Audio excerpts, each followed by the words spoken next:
Hey folks, Ariel over here with a video today on our wood stove. I realize I've never actually, there's been video of it burning wood in a bunch of videos, but since we've been camping out here in the shop, I've never actually done a video on this wood stove, and a couple of people asked questions about it, and I thought, yeah, I ought to cover that.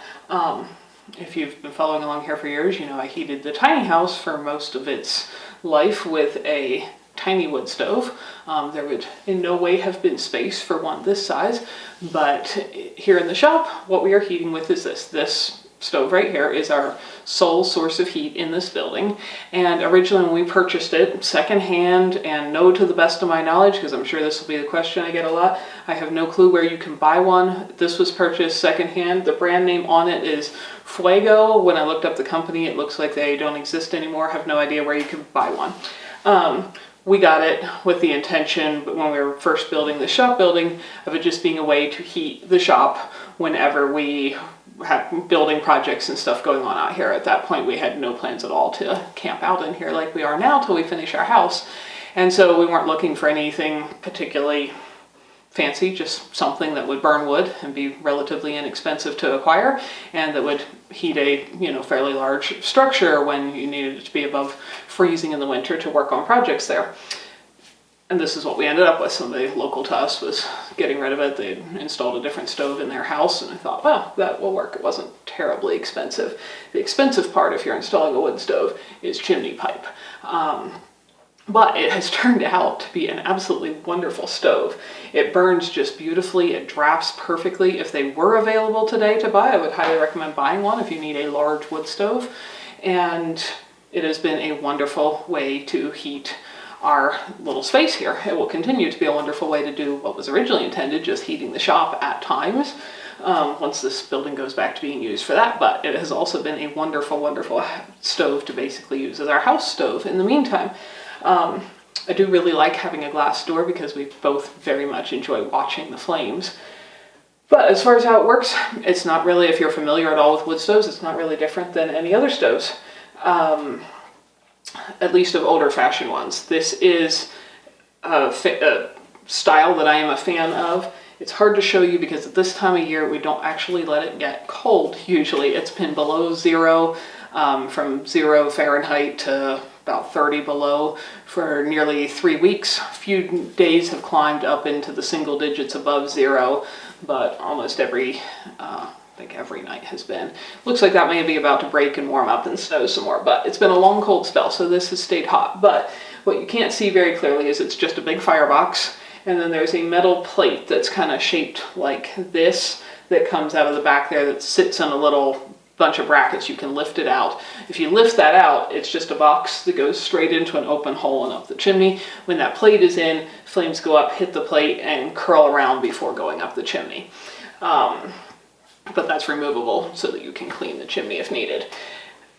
Once again, I will re-emphasize that if you are installing a wood stove, expect to spend as much or considerably more on chimney parts as you do on the stove. For example, that is an 8-inch chimney. Now this is a little bit additionally expensive because it goes through a fairly tall building here. This shop has got a 13-foot ceiling in it for the purposes of being able to move boards and equipment around in it. Not what we're going to do in the house. But anyway, so it needed to run a fairly long way up to get out of the peak. And partially because of our cold climate, it is, once it goes through the ceiling, it is triple wall pipe so that the chimney does not lose too much heat and condense and get a lot of creosote buildup and congestion there. If you are in a much warmer climate that's not regularly below zero for extended periods of time, you may be able to get away with double wall pipe, which is a little cheaper. But just for comparison, the secondhand stove, I think we spent $350 on a few years ago now. There are certainly, $5,000 plus brand new stoves out there, quite a few of them, so relatively speaking, that was inexpensive. But the chimney pipe cost about $2,000 for all of the pieces to go up, the ceiling box to go through the ceiling, the parts to go out through the roof and seal around it, the chimney cap on the outside, all that stuff added up. So the chimney bit is much more expensive than the stove. But it works really, really well. It heats this building phenomenally. We have been very cozy in here. I'm actually too hot sitting here to record this video. And it Wood is a very pleasant heat. We do not at all mind that we have no other source of heating in here. Wood heat, this was true in the tiny house, it's true anywhere you heat with wood, has a lot more variability. The temperatures will tend to get a little warmer and then a little cooler and so on as you feed the fire. It doesn't just stay at, I've set my thermometer at 68 degrees and that's just what my electric heat keeps it at kind of thing. But I actually like the variations. It cools down a little at night depending how cold the night is. And when we go to bed, kind of determines whether we really stack a lot of wood in there right before we go to bed or not. But a lot of nights we don't because we enjoy sleeping cooler, the dogs do. This building is pretty well insulated, and so often we get up in the morning, even though the fire may have been burned out for quite a few hours, it will usually be about 60 degrees in here still, and that's with temperatures significantly below zero outside. So not at all cold. If we went to bed earlier and it was burned out and it's a really, really cold night, it might get into the 50s, but even that is not super freezing cold to get up to. And I kind of like waking up to a cool house, putting wood in there, and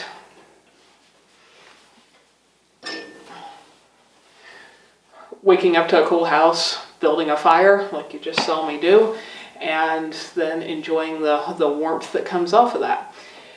Somebody asked how long the wood rack that's sitting right back behind me there lasts. In here we obviously have a lot more firewood outside, and that one obviously needs filling. I'm not sure what's going on with our wood stove fans. These work very well, except this one seems to have developed a problem just recently. It's run continuously for several years, and now it's sometimes runs and sometimes stops. So there may be an issue with the bearing or a wire or something on that. We might need to replace that. Maybe I shouldn't have bought one of the cheaper ones, I'm not sure, because they should run a very long time. Anyway, as far as how long the wood will last in that bin, that depends on the temperature outside. I'd say between 3 to 7 days, depending on how cold it is.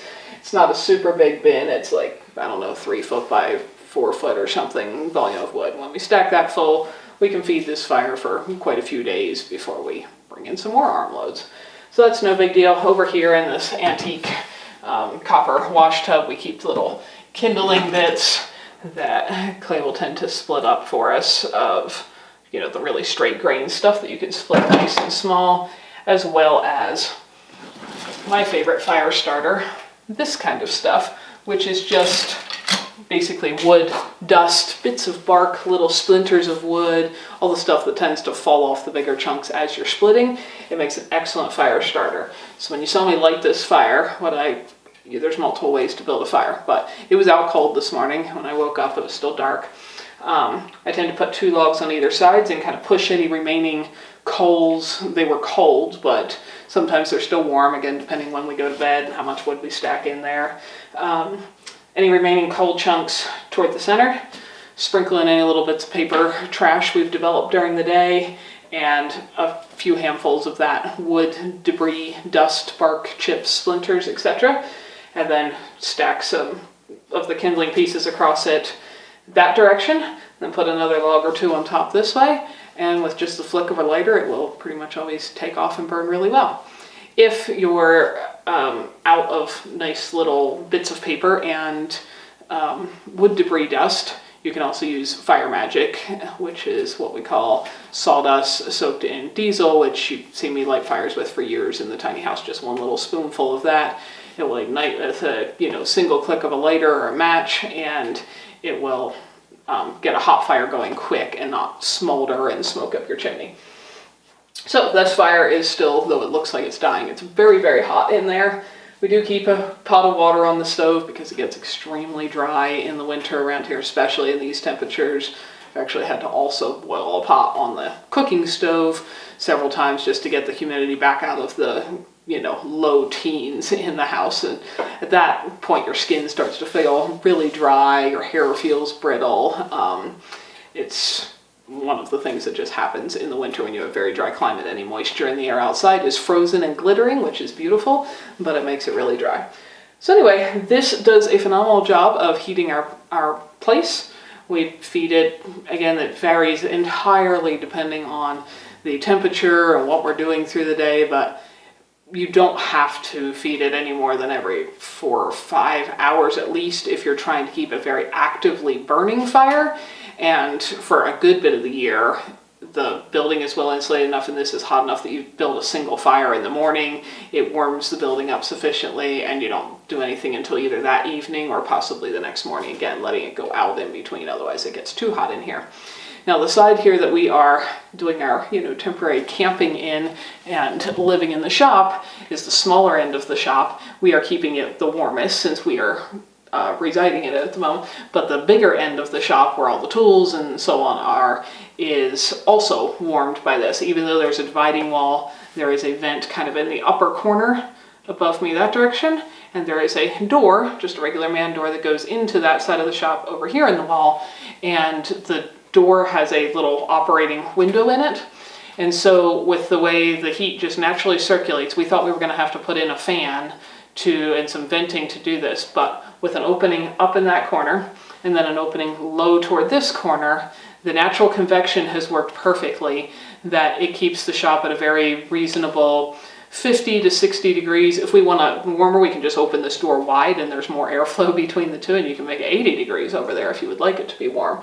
But it's been very nice because anytime we get too warm over here, we can just dump heat into the other side of the shop and it's comfortable to work on and do projects out there through the winter and so on.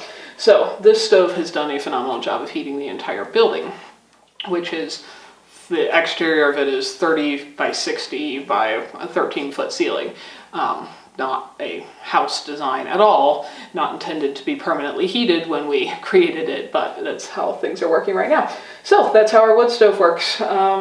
It does have a vent adjustment right here on how much air you let in. We usually let it open. We don't try to damp the fire down a lot, especially since all that grows in our area is softwoods like pine.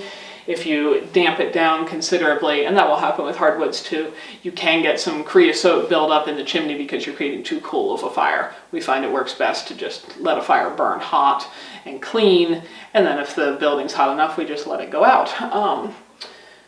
The door is pretty simple. I do like having a piece of glass, like I said, where you can see.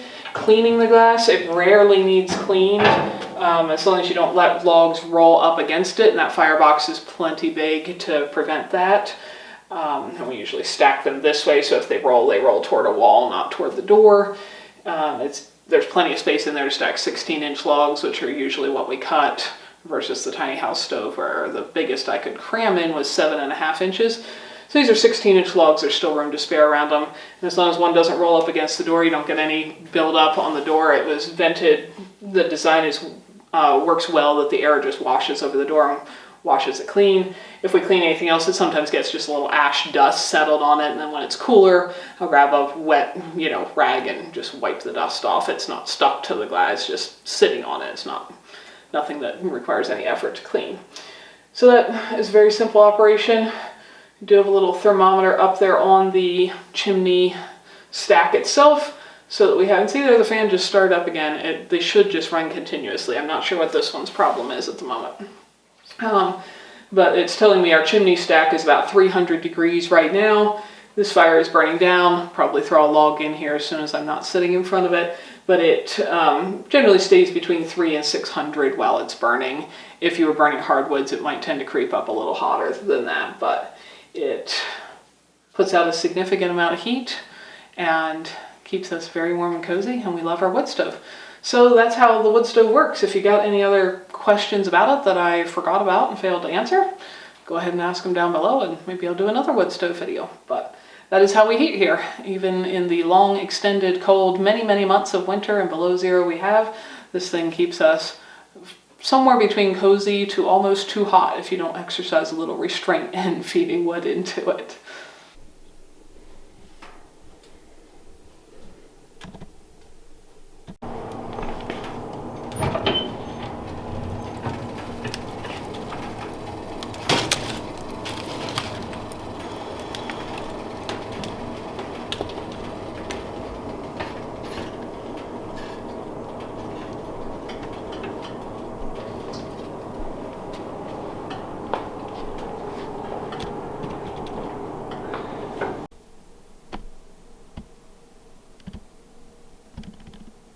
Thank you everyone for watching. It means a lot, and I hope you learned something along the way. If you know somebody else who would enjoy this as well, share it with them.